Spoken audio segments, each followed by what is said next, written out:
कानून बस हमारे घर के ना तू नौटंकी जाते हो बोले तू गाड़ी बैठा ना बैठा ना बैठवा अरे यार अरे बैठवा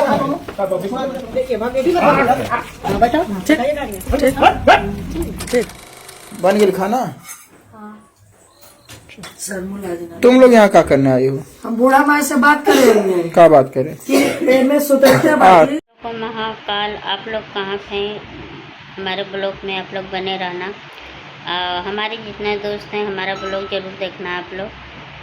हम बना रहे हैं सरता दीदी घर के मैटर के बारे में, विनोद भैया के घर के मैटर के बारे में बना रहे थे। जैसे हमारी दीदी लड़की दुल्हन जौन है उसको रात को भगा रहे थे लोग, रात के लोग भगा रहे थे, उसका बैग वैग नीच के फेंक रही थी।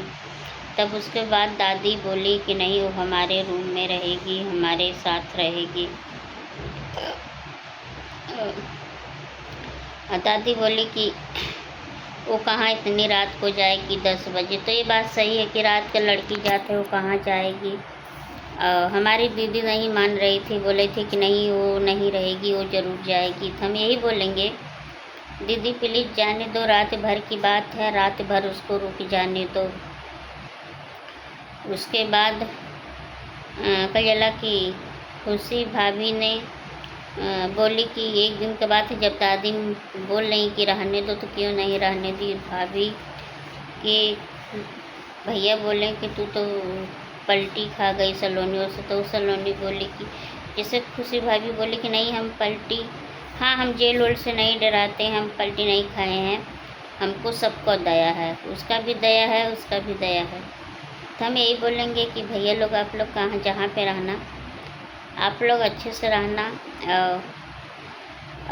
दीदी हरदम उसको घर में से निकाल रही थी, बोल रही थी बाहर रहेगी, उसको नहीं जाने दिए। फिर दादी फिर उसको बाद कैसे कैसे वो रूम में गई, रूम बंद करने जा रही थी खुशी भाभी, तब तक भैया बोले करे वो खाना बनाएगी तो खाना बना लेने दो। राज बाबू वहाँ कोठरी में रूम में गए तब दीदी उसको जैसे मार के बोली कि आप यहाँ पे नहीं रहना है, चलिए आप ऊपर चलो। तो राज ऊपर चली गया, बाकी राज का विचार नहीं था कि वो जाएंगे, बाकी राज गया, राज नहीं बोला कुछ। दीदी बाकी एकदम पीछे पड़ गई थी उसको कि नहीं जब तक जाएगी नहीं तब तक हम कुछ नहीं करेंगे। तो राज बोला कि मम्मी क्यों तुम ऐसा करे, सलोनी की कुछ नहीं दिक्कत है, तुम क्यों ऐसा करती हो। तो मैं यही बोलूँगा सलोनी कैसे कैसे रहती थी राज, अब तो वो ही जानेगी ना। तो खुद टेंशन दे दिया था सलोनी को, तो इसमें क्या गलती है, सलोनी क्या बोलेगी, इसी माले वो कुछ बोल नहीं सकती, उसका हिम्मत नहीं है बोलने को। आप लोग ऐसा प्लीज़ ऐसा कभी भी मत करना किसी के साथ में, किसी का बहन बेटी रहे।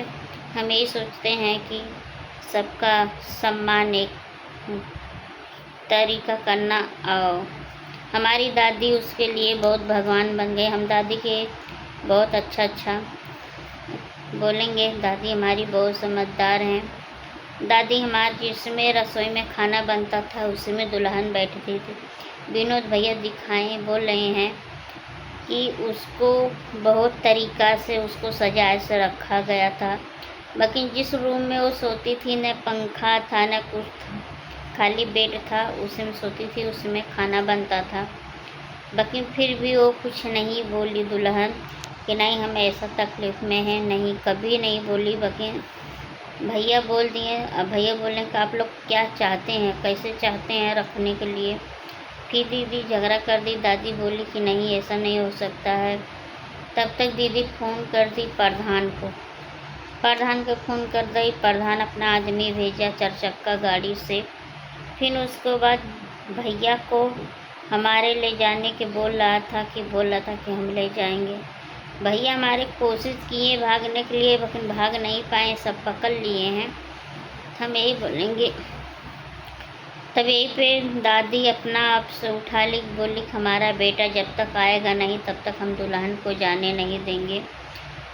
दादी ये भी बात बोली है कि तुम्हारा बेटा खोया था, तुम्हारा बेटा था, जब मेरा बेटा खोया तो मैं आपसे नहीं उठाऊंगा।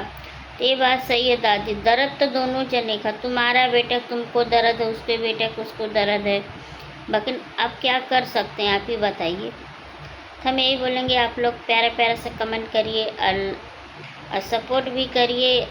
मैं यही बोलूँगा कि बहुत अच्छा लगा आप लोग ऐसा प्यारा प्यारा से आप लोग कमेंट करना। हमारे ब्लॉग में कोई गलती होता है तो आप लोग सपोर्ट कमेंट करके बता सकते हैं कि हाँ क्या गलत है क्या सही है।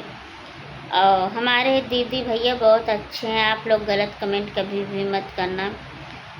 फिर सुबह में दुल्हन अपन नहाई धोई, फिर सुबह में दादी क्या जवाब दी, जब तक भैया नहीं आए, बोली कि जब तक मेरा बेटा नहीं आएगा तब तक मैं दुल्हन को नहीं जाने दूंगा। दुल्हन को जाने के लिए वो मिनहा कर दी थी दादी, लेकिन दादी बहुत समझदार थी। मैं यही बोलूँगा दादी को आपको प्रणाम करती हूँ। आप लोग जहाँ पर आना, आपकी फैमिली बहुत अच्छी है, बहुत देखने में अच्छा लगता है।